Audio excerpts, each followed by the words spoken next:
With the regular season winding down, the Lima Spartans have hit their stride at the right time. However, after back-to-back wins, the Spartans trying to rebound from Saturday's loss to Hilliard.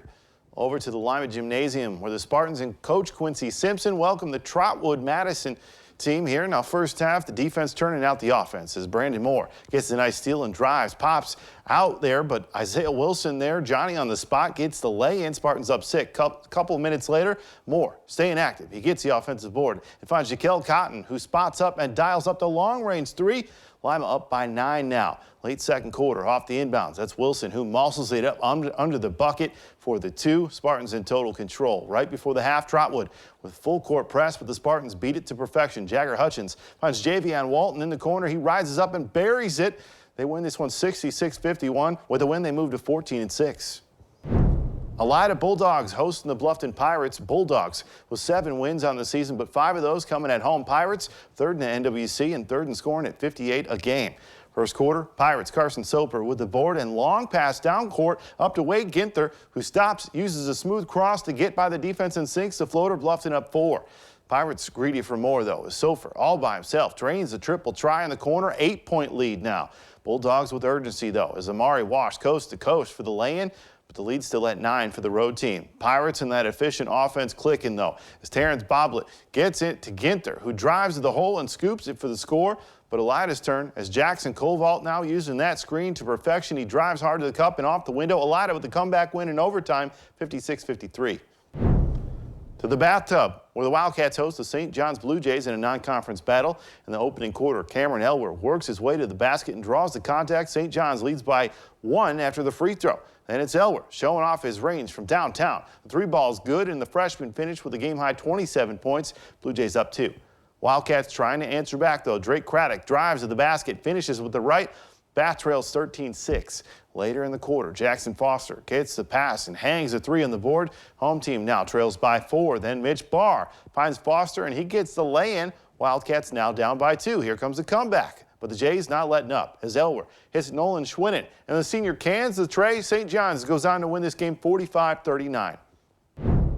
The other Delphus team in action at home is the Wildcats, and welcome the LCC T-Birds at the stage. Pick things up in the third. Jeff Cats down by 20. Trent Teeman flashes the 3 on the board. The home team now trails 42-25. On the other end, Carson Parker with the bounce pass to Matthew Quatman. He goes high off the glass. LCC goes up by 19. Moments later, Andrew Miller connects with Carter Agner, and he turns and hits the short J. But the Jeff Cats still down by 17. LCC playing defense, though. Parker Judy comes away with the ball. He banks it off the glass. And the T-Birds now lead 46-27. Home team still trying to chip away, though.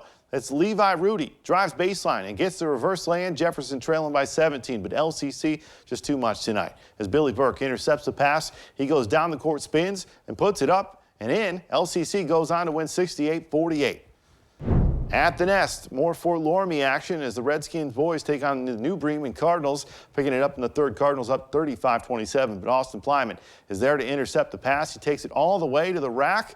Redskins trailing by 6 after that. On the other end, it's Alex Holman with a nice work in the post. Team high 14 points for him, and his turnaround floater gives the Cards an 8-point lead.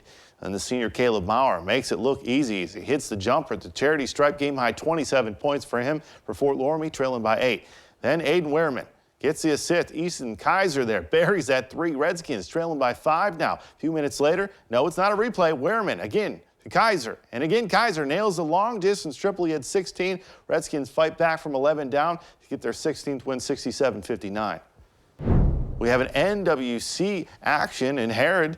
The Lady Mustangs, Allen East taking on the Lincolnview Lady Lancers in the opening quarter. Kennedy Truex gets her team on the board with the triple try. Allen East takes an early 3-0 lead.